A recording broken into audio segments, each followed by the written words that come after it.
ایک دن حضرت سلیمان علیہ السلام سمندر کے کنارے تشریف فرما تھے۔ ان کی نگاہ ایک چیونٹی پر پڑی جو گندم کا دانہ منہ میں لیے سمندر کی طرف جا رہی تھی۔ جناب سلیمان علیہ السلام مسلسل اسے دیکھتے رہے۔ وہ چیونٹی چلتے چلتے سمندر کے کنارے پہنچی۔ اسی لمحے ایک مینڈک نے پانی سے اپنا سر باہر نکالا۔ اس نے منہ کھولا، چیونٹی اس کے منہ میں داخل ہو گئی اور مینڈک تیرتا ہوا پانی کے اندر چلا گیا۔ حضرت سلیمان علیہ السلام کافی دیر تک حیرت میں ڈوب کر اس بارے میں سوچتے رہے۔ اچانک وہی مینڈک دوبارہ پانی سے باہر آیا۔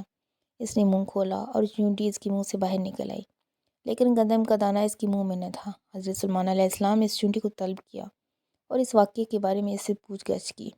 چیونٹی نے کہا، اے پیغمبر خدا، اس سمندر کی گہرائی میں ایک پتھر ہے جو اندر سے خالی ہے۔ اس میں ایک کیڑا رہتا ہے۔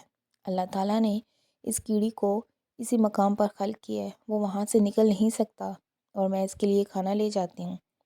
اللہ تعالیٰ نے اس مینڈک کو مأمور کیا ہے کہ وہ مجھے پانی کے اندر اٹھا کر اس پتھر کے پاس لے جاتا ہے اور اپنا منہ اس کے سوراخ پر رکھتا ہے۔ میں اس کے منہ سے باہر نکل کر اس کیڑے کے پاس جاتی ہوں اور گندم کا دانہ اس کے پاس رکھ آتی ہوں۔ یہ مینڈک میرے انتظار میں رہتا ہے۔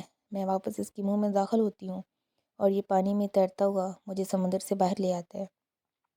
حضرت سلیمان علیہ السلام نے چیونٹی سے کہا، جب تم اس کے لیے گندم کا دانہ لے کر جاتی ہو تو کیا اس سے کبھی کوئی گفتگو بھی سنی ہے؟ چیونٹی نے کہا، ہاں، وہ کہتا ہے، میں وہ ذات کہ جس نے میرے لیے اپنے رزق کو سمندر کی گہرائی میں اس پتھر کے اندر نہیں بلایا، اپنے مومن بندوں پر اپنی رحمت کو نہ بلا۔ حضرت امام زین العابدین علیہ السلام فرماتے ہیں، چنڈول ایک خوش آواز پرندے کا نام ہے۔ چنڈول کے سر پر تاج ہونے کی وجہ یہ ہے کہ حضرت سلیمان علیہ السلام نے اس کے سر پر دست شفقت تیرا تو اس طرح کا تاج اس کے سر پر بن گیا۔ ایک دن چنڈول چاہتا تھا کہ اپنی مادہ کے ساتھ ملاپ کرے، لیکن مادہ چنڈول اس کام پر راضی نہ تھی۔ نر چنڈول نے اس سے کہا، مجھے اس کام سے مت روکو، میں چاہتا ہوں کہ تم سے میرا ایک بچہ ہو جو ذکر خدا کرے۔ مادہ چنڈول نے جب یہ بات سنی تو اپنے شوہر کا مطالبہ قبول کر لیا۔ پھر جب انڈے رکھنے کا وقت آیا تو وہ انڈے رکھنے کی جگہ کے بارے میں پریشان تھی۔ چنڈول نے کہا، میری رائے یہ ہے کہ سڑک کے قریب انڈے رکھو۔ جو کوئی بھی تجھے دیکھے گا یہ خیال کرے گا کہ تم دانہ دگنا اکٹھا کرنے کے لیے وہاں پر آئی ہو، لہٰذا دیکھنے والے کو تم سے کوئی غرض نہ ہوگی۔ مادہ چنڈول نے اپنے شوہر کی تجویز قبول کی، سڑک کے کنارے انڈے رکھے اور ان پر بیٹھ کے۔ جب انڈوں سے بچے نکلنے کا وقت قریب ہو گیا تو ایک دن ان دونوں پرندوں نے سنا کہ حضرت سلیمان علیہ السلام کا ٹھاٹھے مارتا ہوا لشکر روانہ ہو چکا ہے اور پرندوں نے ان کے سر پر سایہ کیا ہوا ہے۔ مادہ چنڈول نے اپنے شوہر سے کہا، حضرت سلیمان علیہ السلام اپنے لشکر کے ہمراہ ہماری طرف آ رہے ہیں تاکہ یہاں سے عبور کرے۔ مجھے خطرہ ہے کہ میں اور میرے انڈے اس لشکر کے پاؤں کے نیچے کہیں نہ نابود ہو جائیں۔ نر چنڈول نے کہا، سلیمان علیہ السلام ایک مہربان اور شفیق انسان ہے، لہٰذا پریشان ہونے کی کوئی ضرورت نہیں ہے۔ کیا تم نے بچوں کے کھانے کے لیے کچھ اکٹھا کی ہے؟ مادہ چنڈول نے کہا، ہاں، میرے پاس ایک ٹڈی ہے جو میں نے بچوں کے لیے رکھی ہوئی ہے۔ کیا تمہارے پاس بھی کوئی چیز ہے؟ چنڈول نے کہا، میرے پاس کھجور کا ایک دانہ ہے جو میں نے بچوں کے لیے رکھا ہوا ہے۔ مادہ چنڈول نے کہا، تم کھجور اور میں ٹڈی اٹھا لیتے ہیں۔ جب حضرت سلیمان علیہ السلام یہاں سے گزریں گے تو ان کی خدمت میں ہدیہ پیش کریں گے، کیونکہ حضرت سلیمان علیہ السلام ہدیے کو بہت پسند کرتے ہیں۔ نر چنڈول نے کھجور اپنی چونچ میں لی اور مادہ چنڈول نے اپنے دونوں پاؤں سے ٹڈی اٹھائی اور دونوں حضرت سلیمان علیہ السلام کی خدمت میں حاضر ہوئے۔ حضرت سلیمان علیہ السلام تخت پر تشریف فرما تھے۔ ان کا استقبال کیا۔ چنڈول ان کی دائیں طرف اور مادہ چنڈول بائیں طرف بیٹھ گئی۔ حضرت سلیمان علیہ السلام نے ان دونوں پرندوں سے احوال پرسی کی۔ انہوں نے بھی اپنی زندگی کا واقعہ جناب کی خدمت میں بیان کیا۔ حضرت سلیمان علیہ السلام نے ان کا ہدیہ قبول کر لیا اور لشکر کو وہاں سے ایک طرف موڑ دیا تاکہ ان کے انڈے پاؤں تلے نہ ڈالیں، اور ان کے سر پر دست شفقت پھیرا اور ان کے لیے دعا کی۔ حضرت سلیمان علیہ السلام کی دعا اور ان کے ہاتھ کے مس کرنے کی وجہ سے ان پرندوں کے سر پر ایک خوبصورت تاج نکل آیا۔ ایک دن حضرت سلیمان علیہ السلام نے ایک چڑا دیکھا جو اپنی بیوی چڑیا سے کہہ رہا تھا، تم کیوں مجھ سے دور دور رہتی ہو؟ اگر میں چاہوں تو قصر سلیمان علیہ السلام کا مینار اپنے چونچ سے اٹھا کر سمندر میں پھینک سکتا ہوں۔ ہوا نے اس کی بات کو حضرت سلیمان علیہ السلام تک پہنچا دیا۔ حضرت سلیمان علیہ السلام اس کی بات سن کر مسکرائے، پھر ان دونوں کو طلب کیا اور چڑے سے فرمایا، تم جیسے میرے محل کا مینار چونچ میں اٹھا کر سمندر میں پھینک سکتے ہو؟ چڑیا نے کہا نہیں اے رسول خدا، مجھ میں ایسی طاقت نہیں ہے، لیکن بعض اوقات شوہر اپنی بیوی کے سامنے بڑا بنتا ہے اور شوخیاں بگاڑتا ہے۔ ظاہر ہے عاشق کے کسی بھی بات پر اس کی سرزنش نہیں ہوتی۔ حضرت سلیمان علیہ السلام نے چڑیا سے کہا تم کیوں اپنے شوق کے حوالے نہیں کرتی جبکہ وہ تمہیں دل سے چاہتا ہے؟ چڑیا نے جواب میں کہا اے پیغمبر خدا، وہ عاشق نہیں، فقط عشق کا دعویٰ کرتا ہے کیونکہ وہ میرے علاوہ کسی اور کے ساتھ بھی عشق کرتا ہے۔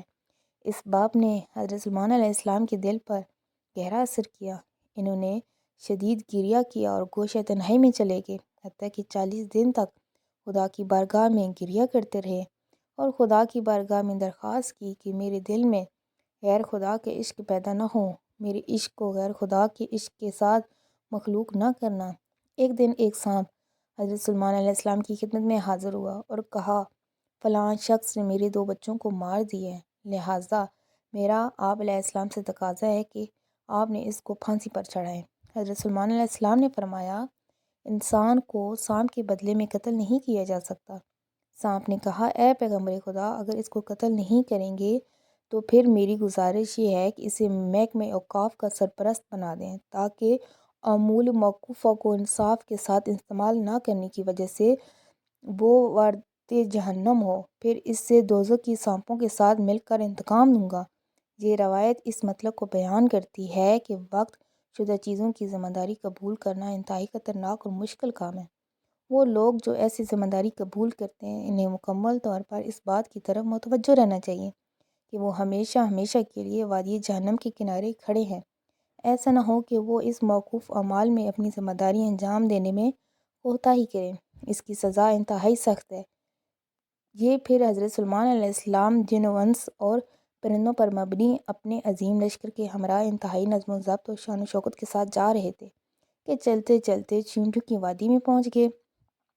جناب سلیمان علیہ السلام بھی اپنے لشکر کے ہمراہ تخت پر برجمان تھے اور ہوا بڑے آرام سے جھولا جھلاتے ہوئے لے جا رہی تھی۔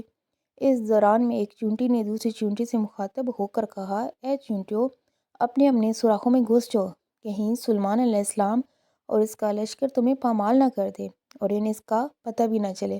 حضرت سلیمان علیہ السلام نے جب اس چیونٹی کی آواز سنی تو مسکرا دی اور کہا پروردگار، مجھے توفیق دے کہ میں تیری نعمت کا شکر ادا کروں جو تو نے مجھے اور میرے والدین کو عطا کی ہے، اور ایسا نیک اعمال کروں کہ تو راضی ہو جائے اور اپنی رحمت سے مجھے اپنے نیک بندوں میں شامل کر لے۔ حضرت سلیمان علیہ السلام نے اپنے نوکروں کو حکم دیا کہ اس چیونٹی کو میرے پاس لایا جائے۔ نوکروں نے فوراً اس چیونٹی کو ان کی خدمت میں حاضر کیا۔ جناب سلیمان علیہ السلام نے اس چیونٹی سے فرمایا کیا تمہیں معلوم نہیں کہ میں خدا کا پیغمبر ہوں اور کبھی کسی پر ظلم و زیادتی نہیں کرتا؟ چیونٹی نے کہا ہاں، میں یہ بات جانتی ہوں۔ حضرت سلیمان علیہ السلام نے فرمایا تم نے چیونٹیوں کو مجھ سے کیوں ڈرایا؟ چیونٹی نے عرض کیا میں اس بات سے ڈر گئی تھی یہ چیونٹیاں آپ کی شان و شوکت زرق و برق دیکھ کر دنیا کی دیوانی نہ ہو جائے اور خدا کو نہ بھلا دے۔ میں چاہتی تھی وہ اپنے اپنے سوراخوں میں گھس جائیں۔ اس کے بعد چیونٹی نے عرض کیا کیا آپ کو علم ہے کہ اللہ تعالیٰ نے اپنی عظیم ترین مخلوقات میں سے ہوا کو آپ کے تابع کیوں کرا دیا ہے؟ جناب سلیمان علیہ السلام نے فرمایا اس بارے میں مجھے علم نہیں۔ چیونٹی نے کہا اس لیے کہ آپ سمجھیں کہ آپ کا ملک برباد ہونے والا ہے اور اس پر اعتماد نہیں کرنا چاہیے۔ اگر خداوند عالم دنیا کی تمام چیزوں کو ہوا کی طرح آپ کا فرمانبردار بنا دیتا تو ہر چیز آپ کے قبضے سے نکل جاتی، جس طرح کہ ہوا کسی کی مٹھی میں نہیں رہتی۔ حضرت سلیمان علیہ السلام چیونٹی کی اس پرمانی نصیحت کو سن کر مسکرا دیے۔